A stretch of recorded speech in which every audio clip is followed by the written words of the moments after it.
Welcome to Voice Daily Finance, the most important news personalized for you every day. Supported by Voice.com. In today's episode, you'll learn about, first, today's US market review. A tech bloodbath rocks Wall Street as the Nasdaq plummets 2.16%. Strong earnings can't stop the bleeding as capital flees to safety. Is the high growth party officially over? Second, crisis looms. US government scrubs inflation data, plunging the Fed into a data fog before its critical rate decision. With its leaders in open conflict and flying blind, will they gamble on a risky rate cut or trigger chaos in global markets? Finally, pharma titans historic coup. Eli Lilly crashes the $1 trillion club, igniting a high-stakes war with rivals. This isn't just a pharma story, it's the birth of a new economy that threatens to upend entire sectors. Who are the hidden losers as this giant reshapes our world? Alert! Get ready for a market shake-up as diverging earnings and Fed uncertainty spark a sector rotation. The S&P 500 closed at 6,538.76, down 1.56%, signaling a shift from high-growth tech to defensive plays. The Nasdaq's sharper 2.16% drop highlights the urgency tech is under pressure while consumer staples and financials are on the rise. Listen up, today's action demands immediate attention. First, let's dissect the problem. Fed policy uncertainty and its ripple effects. New York Fed President John Williams hinted at potential rate cuts, pushing December cut odds from 39% to 71%. This flip-flop leaves markets in limbo as investors grapple with policy unpredictability. Historically, such vacillation is a red flag for tech-heavy portfolios. Why? Because rate expectations directly impact high multiple stock valuations, leading to rapid sell-offs when uncertainty looms. Now, the money flow layer. Capital is fleeing tech and piling into defensive sectors.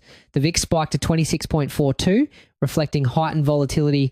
Investors are shedding risk, evidenced by the Nasdaq's 2.16% drop. The divergence with the Dow, down only 0.84%, underscores a classic flight to safety. Defensive and dividend-paying stocks are the new havens as money flows into sectors like consumer staples and financials. On the valuation front, tech stocks are in a precarious position. Despite Nvidia's strong earnings, the stock fell 3%, a sign that valuation concerns overshadow robust fundamentals.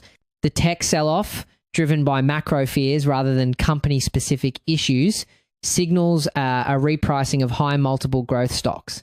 This is a pivotal moment. Investors must adapt or face the consequences. Here's the strategy. I'm telling you, cut tech exposure immediately and rotate into defensive sectors. Time's running out. Act today to prevent portfolio bleeding. Increase consumer staples and financials holdings while trimming high multiple tech names. This is not a drill. In the sector spotlight, let's focus on the winners and losers. Consumer staples, buoyed by strong earnings from Walmart and Gap, are outperforming. Walmart surged over 6% on robust guidance, while Gap jumped 7.7% on positive sales growth. The XLP ETF reflects this strength up as defensive sectors attract capital. In contrast, tech, represented by the XLK ETF, is reeling. Nvidia, despite stellar results, couldn't escape the sell-off, highlighting the valuation reset underway. Now, for actionable investment recommendations, good advice makes you rich, bad advice costs you a fortune. Listen to me. 1 asterisk, short term, 1 to 2 weeks, asterisk, reduce tech exposure by 15 to 25% and shift into consumer staples, XLP, and financials, XLF. If the Nasdaq breaks below 22,000, act immediately. This is your escape signal. Hedge with SPY puts or inverse ETFs like SQQQ for tail risk protection. 2, asterisk medium term, 1 to 3 months, asterisk, accumulate quality tech on pullbacks. If Nvidia approaches $115, it's a buy. Target Broadcom and Microsoft at current valuations, but only if the 10-year yield stays below 4.2%. This is your chance to grab high quality names at a discount. 3, asterisk, defensive divided by risk watch, asterisk. Maintain a defensive posture with increased allocation to utilities, XLU, and healthcare, XLV. If VIX stays above 25, keep cash reserves ready. This is your buffer against market turmoil. 4. Asterisk, asterisk, hedge options. Asterisk, asterisk. Advanced investors use options like VIX call spreads for volatility hedging. Intermediates, consider inverse ETFs. Basics, hold a cash cushion to deploy in defensive sectors when volatility spikes. Remember, next week's data will be crucial. Watch for PPI numbers and any Fed commentary that could swing rate cut odds. This is a volatile environment and agility is key. Now let's dive into today's most important developments. The US government just cancelled a critical piece of economic data, leaving the Federal Reserve flying blind right before its next major rate decision. We've been warning that a shutdown-driven data blackout could upend a December cut, and, well, that moment has arrived in full. The Bureau of Labor Statistics has officially scrubbed the release of the October Consumer Price Index. This isn't a delay. The data is gone for good, lining up with what the White House had hinted at that some October reports might never surface. So why is this such a big deal? The CPI is a key measure of inflation, showing the average price changes for everything we buy. Without this official report, the Fed loses one of its most important navigation tools. Actually, the agency confirmed the recent government shutdown made it impossible to retroactively collect the information. This creates a huge blind spot, especially around so-called sticky inflation, the kind that doesn't go away easily. As we've pointed out previously, that stubborn inflation is exactly where a data blackout does the most damage. Here's where it gets interesting. The Fed is scheduled to decide on interest rates on December 10th, but that's not the whole picture. The November CPI report, originally set for release on that same day, has now been pushed to December 18th, a full week after the Fed has to make its call. We previously analysed how market-implied odds swung from a near 95% chance of a cut to a coin toss. Without November's data in hand, that coin stays in the air. This has plunged the central bank into what its own chair, Jerome Powell, describes as a data fog. His direct quote on the dilemma, "What do you do if you're driving in the fog? You slow down." He signalled it might be time to be more cautious about moving. That's the same caution signal we noted when policy guidance loses its anchoring power. Now get this, the Fed isn't driving completely blind. In this fog, they're turning on their high beams alternative higher frequency data sources. For example, they'll be leaning heavily on things like the Cleveland Fed's inflation nowcasting model, which uses real-time data to estimate inflation daily. The latest estimate from that model, by the way, puts October's headline inflation around 2.96%. They'll also look at private sector trackers like Truflation.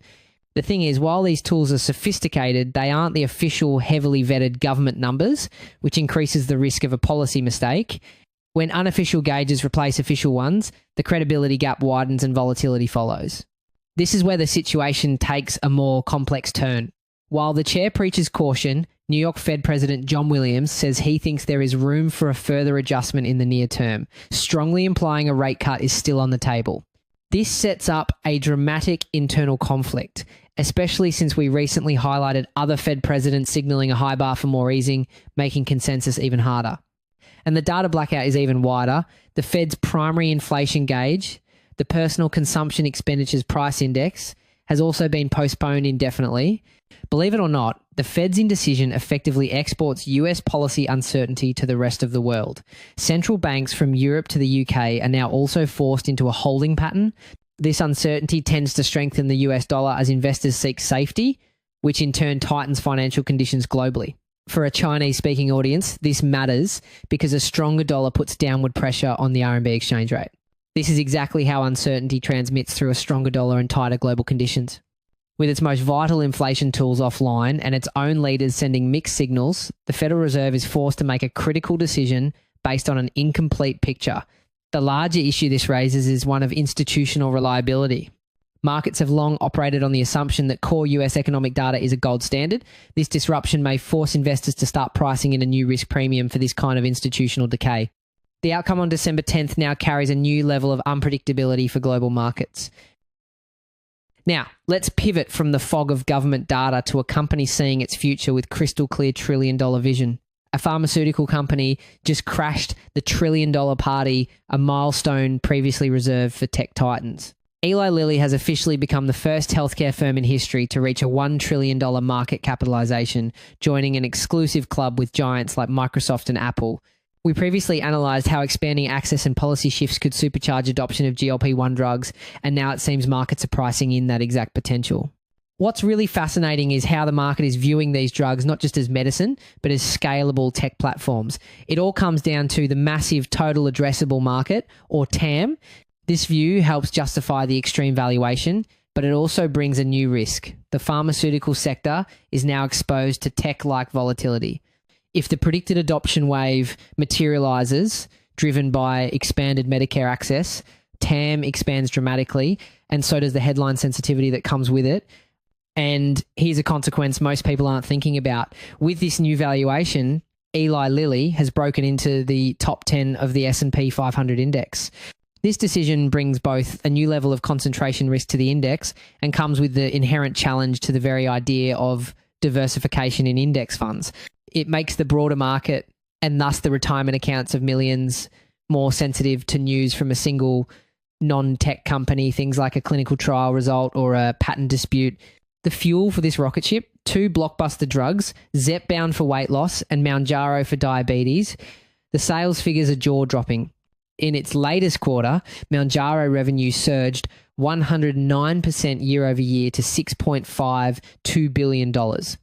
Not to be outdone, sales for its newer drug, Zepbound, exploded by a staggering 184%, pulling in $3.59 billion. This isn't just growth. It's a direct assault on its chief rival, Novo Nordisk.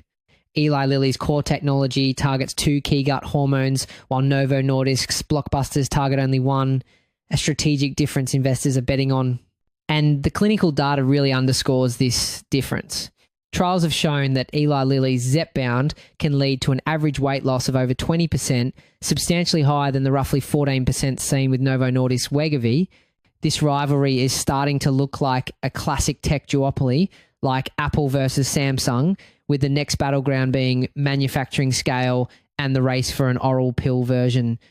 However, if you zoom out, you'll see another layer of strategy at play. This isn't just a 2-horse race anymore. The conflict is escalating, with Pfizer muscling its way into the fight after winning a $10 billion bidding war for an emerging obesity drug maker. The prize they are all fighting for is colossal, potentially reshaping entire sectors of the economy in what some are calling the GLP-1 economy. For example, Walmart has already reported observing that customers on these drugs are buying slightly less food. This creates long-term winners and losers. Think about the potential negative impact on snack food companies or a decline in demand for services like bariatric surgery. On the other hand, research suggests reducing obesity could significantly boost labour productivity by cutting down on sick days, a potential win for the entire economy. The signposts we've said to watch absenteeism rates and productivity metrics will tell us if this becomes a true supply-side boost. The battle for the future of this market is no longer a simple rivalry. It has become a high-stakes war among pharmaceutical giants, and Eli Lilly just fired a $1 trillion shot. Disclaimer: this report is for informational purposes only and does not constitute investment advice. The market for these securities is volatile, and past performance is not indicative of future results. That's it for today on Voice Daily Finance. Follow, share, and stay tuned for daily updates coming your way tomorrow.